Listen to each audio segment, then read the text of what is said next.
You are watching William Patterson University Television.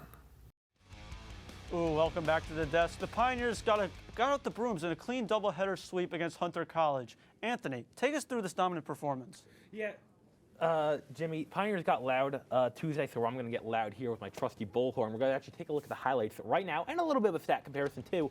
We pick it up in the top of the first inning. Jalen Miller, freshman out of Oxford, killing it for the Pioneers this year. 5 innings, 7 strikeouts, no runs for the freshman here. We're going to pick it up in the bottom of the first inning. Caitlin Monahan rips a double down the right field line. From freshman to senior, you love the transition. Monahan actually had 2 doubles on the day. And you look at the stats for the Pioneers, they got 14 runs in the 2 games. Here's Carly McDaniel with a deep drive to left field. Carly McDingers goes yard. Would put the Pioneers up 2-0 here in the 3rd inning. We move on now. Here is Caitlin Monahan again, her 2nd double of the game, deep to right field in the gap. That's going to score Carly McDaniel all the way from first. You see the grad student senior working together, good tandem there. Pioneers will be up 5-0 at this point. And you look at the comparison for the Pioneers: 9 extra base hits to just 1 for Hunter College, 1 error to 3. Hunter College left 9 people on base. Pioneers only left 9, and Pioneers outscored Hunter College 14-2. Here's a nice fielding play by Alexi Corio. PFPs come in handy, people, and that would eventually end the game. But like I said, Jalen Miller, the freshman out of Oxford, killing it for William Patterson. You know, you combine that with the home runs hit by the Pioneers.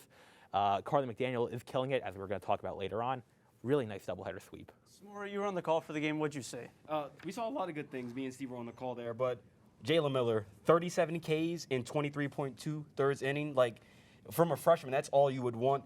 And she also now has a 3.25 ERA on the season. But in the first game, Lindsay Acker, we saw her 1.24 ERA. She only gave up 1 hit on the game. So the pitching was on display for the Pioneers in that doubleheader. You know, she only had just over 60 pitches. Steve, you were also there. Tell me what happened. Yeah, that first game, you said it right there. 1 hit. Don't forget that 1 hit in the 5th inning, the last inning they played that game with that mercy rule winning the first game.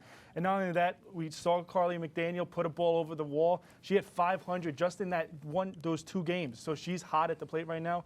Everything went right for the Pioneers during that game. Andrew? Yeah, it was just a great day. I mean, the 8-0 win in Game 1. We had 4 players with multiple hits. Gaskell and Naveo had 2 RBIs each. Caitlin Monahan killed it on the day, 4 for 5, 4 doubles. It was a great game against Hunter College. You know, one of the big contributors in that big game against Hunter College was none other than Carly McDaniel. Steve, talk to me about her and her season. Yeah, let's take a look at Carly McDaniel's numbers just this season overall. She had a great day yesterday. Like we said, batted 500. Look at her season, batting .417.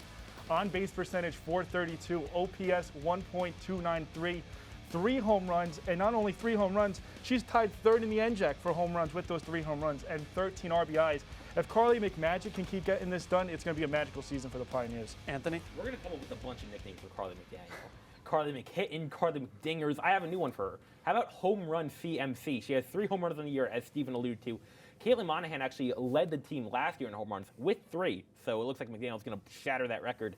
And just looking at the home runs as a whole, McDaniel only had 2 last year. She has 3 this year, and the Pioneers have doubled their home run total from last year with 6. Andrew, what did you see from Carly McDaniel this season? Yeah, I mean, you know, he said it before. McDingers has been absolutely killing it. She's leading the team in hits, doubles, home runs, RBIs, and total bases. She's been lighting it up from Florida to Jersey. She had a great season last year. She's off to a phenomenal start this year. I think she's going to do great once we get to NJAC play. You know, Samory, you were there for her home run. Talk to me about how she's been playing. She's been playing absolutely phenomenal. Defensively, she's been doing well. And 13 RBIs. The Pioneers, we have 51 RBIs as a team. She has 13 of them. She's 2nd in batting average, right behind Lauren Naveo. So she's bringing everything to the table, Jimmy. 3rd in the NJAC in slugging percentage. That's nothing to sniff at. Samory, we're going to keep it with you. The softball team is currently sitting at 7-4 with NJAC play around the corner. Talk to me about the key to keep their success going later in the season. I mean, I think the way to keep the success is they just have to slug, and they've been doing that so far. 6 players on our team have OPS over 1,000. 4 players are slugging over 800. Like I said, we have 51 RBIs as a team. 893 OPS as a team. I think with the pitching we saw, and we alluded to that a little bit earlier, and when you add the slugging to that, I think the Pioneers are going to go far. Anthony, what is your key? You know, I'm a big fan of defense. I think defense wins championships, not only in football, baseball as well. Pioneers have 16 errors in 11 games. That's not great. It's not terrible, but it's not great, and especially now, as you get closer to NJAC play, you can't let the powerhouses of the NJAC, like Rowan and Kane, you can't give them extra outs. So if the Pioneers can tighten that up a little bit, they should be good to go. Andrew. We have a two-headed monster. I got to go with pitching. It's the two-headed monster of Jalen Miller and Lindsey Acker. They're two freshmen absolutely lighting it up. Jalen Miller, 37 strikeouts in 23 innings right now. Lindsey Acker playing phenomenal. Team best ERA of 1.24. And I can't forget about Lexi Corio. She's been an absolute beast reliever right now.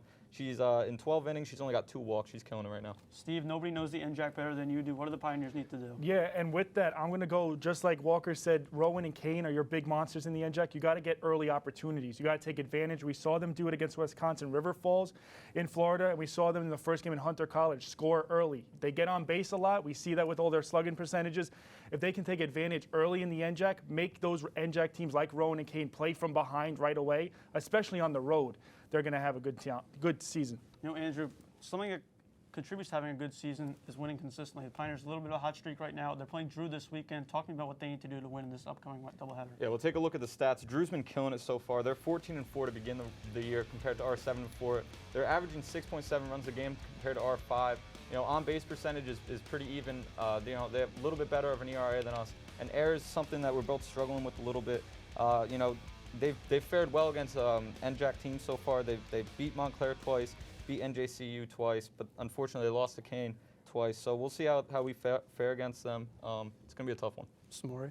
Well, the thing that I'm looking at from that graphic that we just saw is the ERAs. We saw a 3.4 ERA for us and a little bit under a 3 for Drew. So I think it's going to be a real competitive pitching matchup. And like we saw Jalen Miller do well. We saw Lindsey Acker do well. Like you brought up Lexi Corio earlier. We're going to need to depend on them to try to get the wins in these two games today. Anthony, what do the Pioneers need to do to beat Drew? So there's a couple of things you got to look at. This is the last game, or the last games of the year the Pioneers will play before facing off in NJAC play, particularly against Rowan. So that's going to be a big test for them. And this is a big test for them as well. It's a great chance for the Pioneers to make a statement.